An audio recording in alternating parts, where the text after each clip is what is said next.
Oke, halo semuanya, selamat datang di channel ini. Di video kali ini Mimin bakal bahas lagi rekomendasi anime yang baru rilis buat kalian. Siapa tahu kalian bakal tertarik.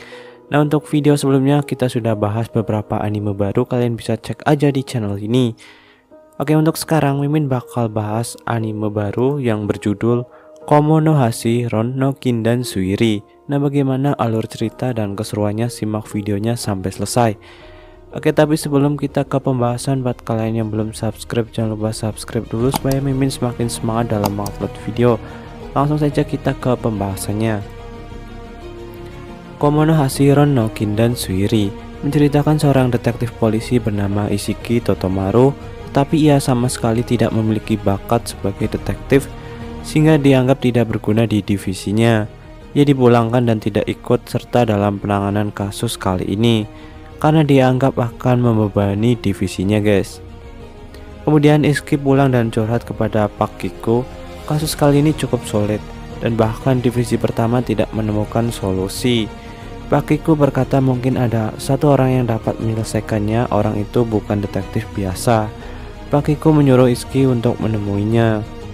Ishiki pun menuju kediaman orang tersebut dan ia adalah salah satu yang mengurus suatu apartemen. Dan setelah sampai, orang tersebut sudah mengetahui kalau niat Ishiki akan mengajaknya menjadi detektif dan ia menolaknya. Bahkan orang tersebut mengetahui apa saja yang sebelumnya Ishiki lakukan. Orang itu pun keluar setelah Ishiki mengatakan disuruh pakiku. Orang ini bernama Komonohashi Ron. Ishiki terkejut karena penampilannya sangat berbeda dengan foto yang ia dapat dari pakiku. Perbandingan foto masa lalu dan sekarang, penampilannya sangat jauh berbeda. Si Ron ini memiliki penampilan sangat malas dan rambut yang acak-acakan. Dan di dalam ruangan tersebut, tampaknya ruangannya terlihat sangat membosankan. Lantainya terbuat dari matras. Ron menyebutnya lantai malas. Ia sering berbaring di lantai tersebut, guys. Ruangannya pun tidak ada TV, internet, dan akses internet dan lain-lain ya. Ron menyuruh Ishiki untuk pulang, tapi Ishiki menolaknya dan ia belum mengatakan alasannya datang kemari. Tapi Ron sudah mengetahui dan menebak tujuannya. Dan alasannya, pasalnya Ishiki bukan orang pertama yang datang mengajaknya.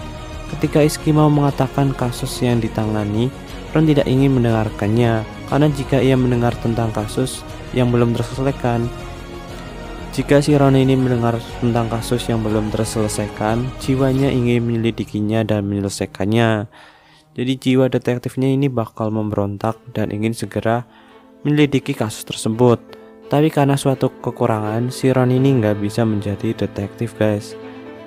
Ishiki pun memutuskan untuk pulang setelah ia berusaha sangat keras untuk membujuk si Ron. Dan Ron mengatakan lebih baik kau berdoa di kuil. Mendengar itu, Ishiki pun terkejut bagaimana cara dia mengetahuinya. Ron menjelaskan ada serbuk sari di bahunya yang menandakan kalau dia dari kuil dan terkena di jalan arah kuil tersebut. Ia juga tahu kalau ada sekaleng kopi di saku kirinya dan uang koin di saku atas hasil kembalian dan ia gunakan untuk sumbangan. Ia juga tahu sifat Ishiki yang asal bicara, kalau dia selalu dimanja. Dia juga tahu sifatnya yang seperti itu jadi beban di divisinya. Ishiki pun terkejut karena hasil analisisnya sangat tepat. Bahkan si Ron ini cuma mengandalkan penglihatannya dan menciptakan hasil analisis yang begitu akurat. Ishiki pun memaksa Ron untuk bergabung karena mengetahui potensi yang dimiliki Ron yang kemungkinan besar dapat menyelesaikan kasus yang sangat sulit ini. Tapi si Ron ini bersikeras menolaknya. Tiba-tiba ada telepon masuk dan tanpa sengaja Ron menghempaskan telepon dan ia mendengar kasusnya dari telepon tersebut. Ishiki disuruh menuju TKP karena paling dekat. Ron yang mendengar itu kesakitan karena setiap mendengar kasus ia tidak tahan ingin segera menyelesaikannya. Kemudian ia menjelaskan kekurangannya di mana ia memiliki penyakit yang menghambatnya menjadi detektif. Ishiki pun tidak peduli dengan penyakitnya dan menyemangatinya, dan ia tetap bersikeras akan mendukung sepenuhnya. Ia pun membawa Ron setelah si Ron ini setuju dengan pernyataan dari si Ishiki ini. Setelah sampai di TKP dan meminta Ishiki untuk jangan mengalihkan pandangan padanya, awalnya Ishiki meremehkan Ron karena terlihat lemas, tapi ternyata stamina dan kekuatan si Ron ini sangat kuat. Alasan ia memiliki stamina yang bagus, ia mengubah ruangannya yang membosankan menjadi game saat ia bosan. Saat di TKP, ada sosok mayat di mana ia mati dan mulutnya mengeluarkan busa. Ron dengan gampang menganalisisnya. Dengan gaya stylenya yang khas, ia langsung tidur dan menghormati mayat di sampingnya. Bagaimana ia mati, status orang tersebut, dan lain juga, si Ron ini menyelidiki dengan santai. Ia sambil rebahan yang membuat polisi sekitar jadi bingung tapi langsung terkejut saat Ron mengungkapkan hasil analisisnya dari pertama kali ia melihat. Semuanya bingung dan terkejut dan menanyakan kepada Iski apakah dia memberitahukan ciri-ciri dan dugaan kematiannya. Tapi Iski pun sama sekali tidak memberitahu si Ron. Nah, si Ron ini mampu mengetahui hanya sekali lihat, guys. Semuanya bingung karena para mayat mati tenggelam, tetapi mayat tersebut berada di tempat yang tidak ada airnya, guys. Dan Ron mengatakan sudah tahu pelakunya. Para polisi dan detektif bingung karena ini kasus sudah 9 bulan dan Ron baru saja 3 menit menyelidik. Ron pun mengajak Toto untuk pergi dan meminta uang ke Toto. Toto ini Toto Maru ya, karena si Ron ini lebih suka memanggil si Toto karena lebih pendek. Dia membeli pakaian mahal untuk menyamar dan menyuruh Iski menuju ke sebuah salon dan dia disuruh untuk berpura-pura sebagai pelanggan.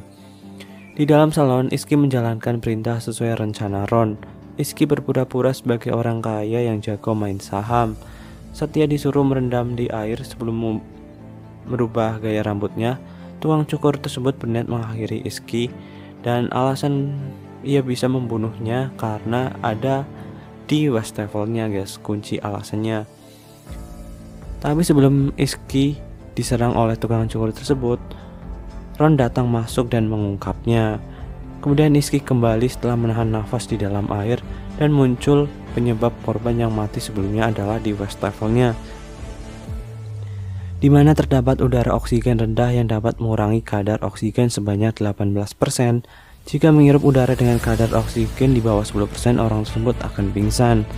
Kemudian cukup tuangkan air panas ke atas es kering dan menghasilkan karbon dioksida dan selesai.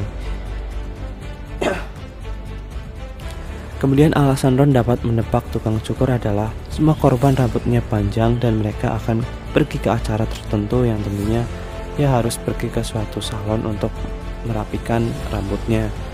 Mengetahui itu, pelaku langsung lari keluar, tapi sayangnya semua pintu sudah Ron kunci. Alasan pelaku membunuh adalah demi uang. Meskipun emosi, tapi saat hendak menangkapnya, Ron tiba-tiba memerintahkan pelaku untuk loncat dari gedung. Rizky pun kebingungan dan pelaku pun menuruti perintahnya.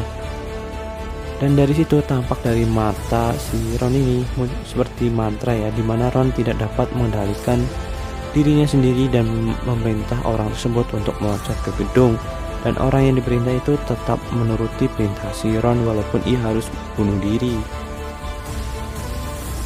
Pelaku pun melompat dan untungnya Iski tanpa pikir panjang berhasil menangkapnya. Ron pun tersadar kembali dan ketakutan karena seperti kejadian di masa lalu di mana ia selalu membunuh para pelakunya. Tapi kali ini ia terkejut karena pelakunya tidak mati dan Iski menyelamatkannya. Ron pun tiba-tiba kegirangan karena Iski orang bodoh dan bergerak sebelum berpikir. Dan ini akan menjadi penangkal penyakit Ron dan Iski sebagai penyelamatnya.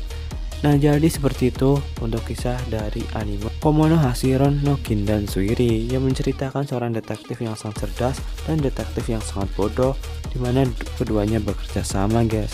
Oke, bagaimana, apakah kalian tertarik? Langsung aja tonton animenya. Oke, jangan lupa subscribe dan like. Bye bye.